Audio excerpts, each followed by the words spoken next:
नमस्कार दोस्तों, D Y classes by Ranjeet sir के इस लेटेस्ट वीडियो में आप सभी का फिर से स्वागत है। प्यारे दोस्तों, जैसा कि आप सभी जान रहे हैं, क्लास 10th के साइंस का हमारा चैप्टर 2 चल रहा है, जिसमें हम लोगों ने अभी तक 4 वीडियो क्लियर कर चुके हैं। प्यारे दोस्तों, वीडियो भले ही ज़्यादा लंबा जा रहा है, मतलब कि ज़्यादा वीडियो का रूप ले रहा है, तो आप घबराइए नहीं, क्योंकि प्यारे दोस्तों आप देख रहे होंगे कि मैं क्लास 10th के साइंस को छोटे छोटे वीडियो में डालने का प्रयास कर रहा हूँ, ताकि आपको उबाऊपन न महसूस हो।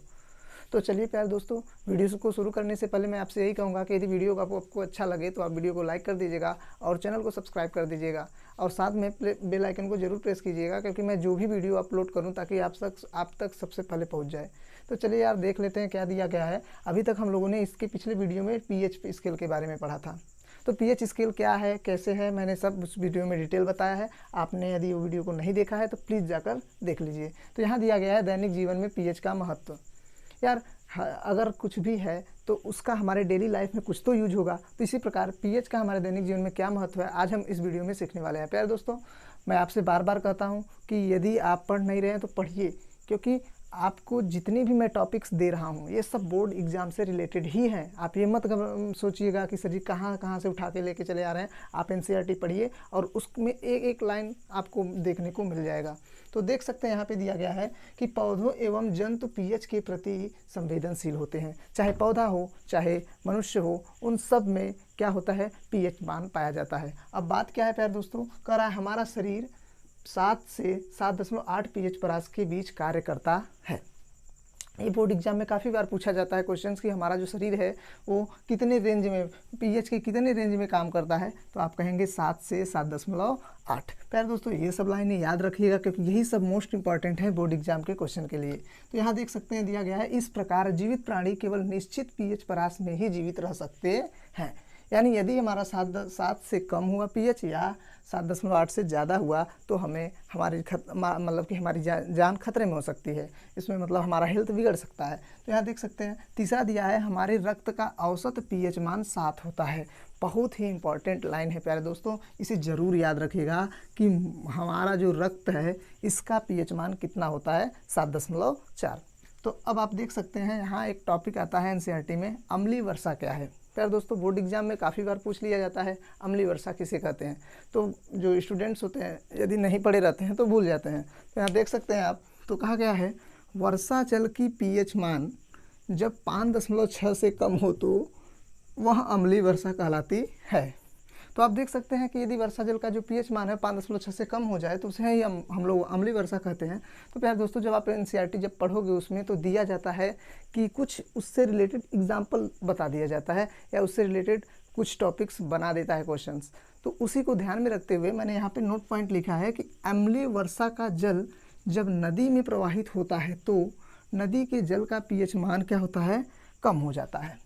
ऐसी स्थिति में जलीय जीवों का जीवन कठिन हो जाता है। अब जलीय जीवों का जीवन कठिन क्यों हुआ, क्योंकि हम लोगों ने देखा है चाहे पौधे हों चाहे जंतु हों, वे एक निश्चित पीएच परास की रेंज में कार्य करते हैं। तो यहाँ देखिए वो रेंज कितना है, 7 से 7.8। और यहाँ अम्लीय वर्षा का जो पीएच मान है कितना है, ध्यान से देखिए, 5.6 से कम है। और जब ये जाकर समुद्र में चला जाएगा तो क्या होगा, उसका पीएच मान कम कर देगा, जिससे उनको जो जलीय जीव हैं उनके अंदर क्या होते हैं, सांस लेने में कठिनाई होने लगती है, जिससे उनका जीवन कठिन हो जाता है। आई होप प्यारे दोस्तों आपको इतनी चीज़ें समझ में आ गई होंगी। तो आप इसका स्क्रीनशॉट लीजिए, तब मैं आपको इसके आगे के टॉपिक्स को बताता हूँ।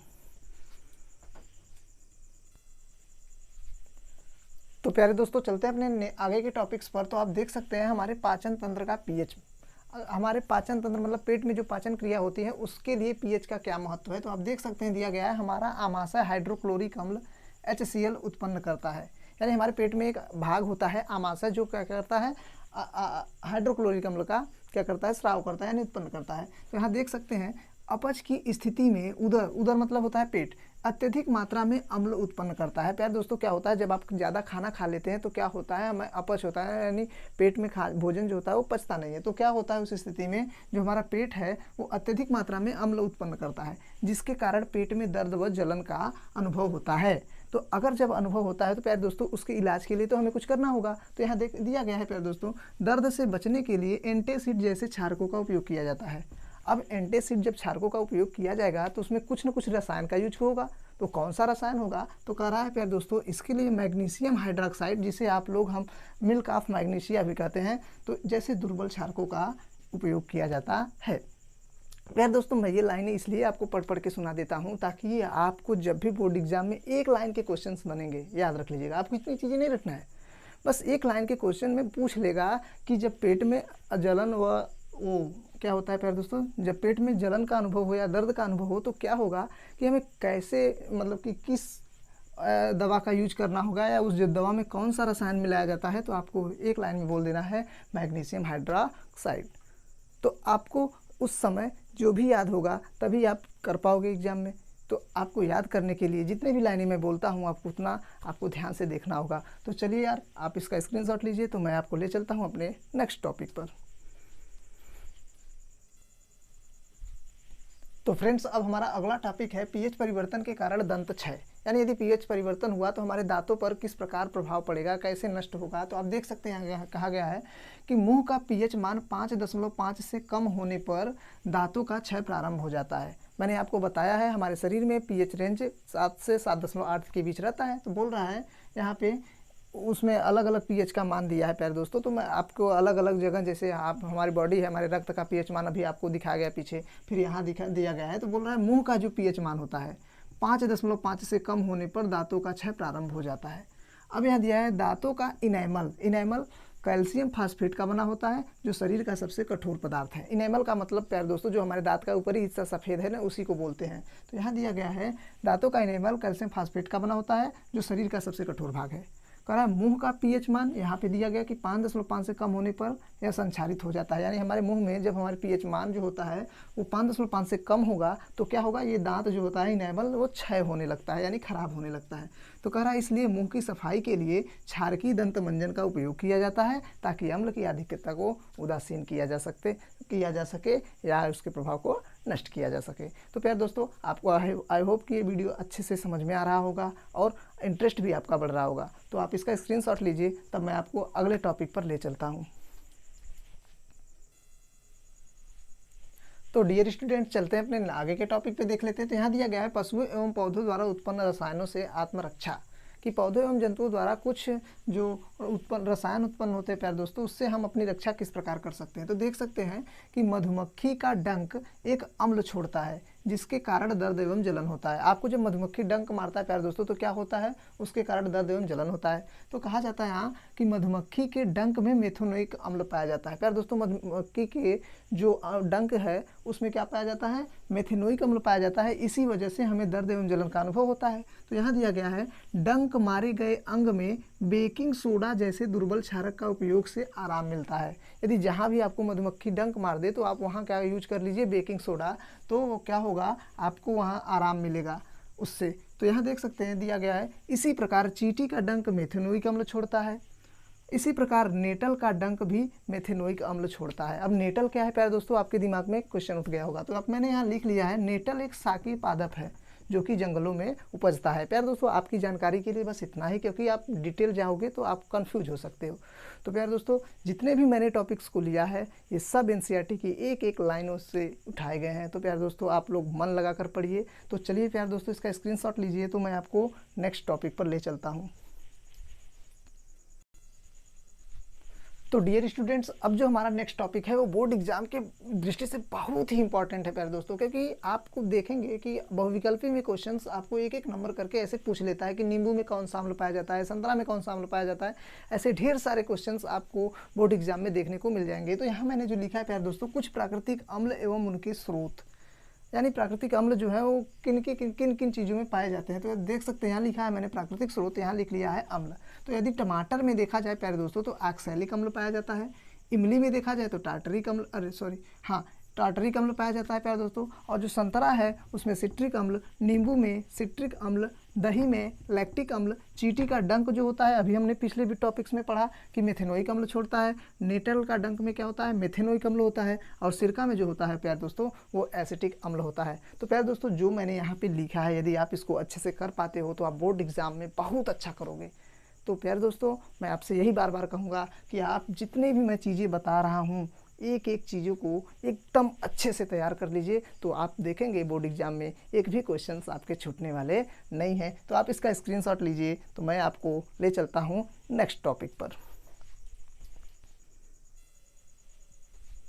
तो डियर स्टूडेंट्स, इस वीडियो का जो लास्ट टॉपिक मैं बताने वाला हूँ, लवण का पीएच मान। अभी तक हम लोगों ने अम्ल का पीएच मान पढ़ा, क्षारक का पीएच मान पढ़ा और पीएच मान के कुछ एग्जाम्पलों को देखा, हमारे दैनिक जीवन में उसका क्या महत्व है। तो अब हम आ रहे हैं लवण के पीएच मान पे। तो यहाँ देखा जाए तो प्यारे दोस्तों, लवण कैसे बनता है। अम्ल एवं क्षारक की पारस्परिक क्रिया द्वारा क्या बनता था, लवण तथा जल बनता था। तो यहाँ देखा जाए प्यारे दोस्तों कि अम्ल एवं क्षार दोनों क्रिया कर रहे हैं तो बन रहा है लवण प्लस जल, यानी हमें लवण से मतलब है।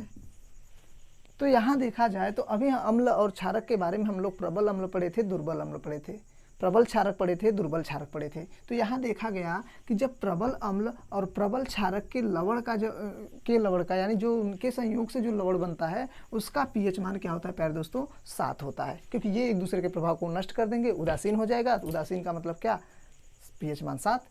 अब यहाँ दिया गया है प्रबल अम्ल एवं दुर्बल क्षारक के लवण का पीएच मान 7 होता है। यानी एक को हम प्रबल अम्ल ले लें और फिर दुर्बल क्षारक से क्रिया कराएं तो जो लवण बनेगा उसका पीएच मान होगा 7 से कम।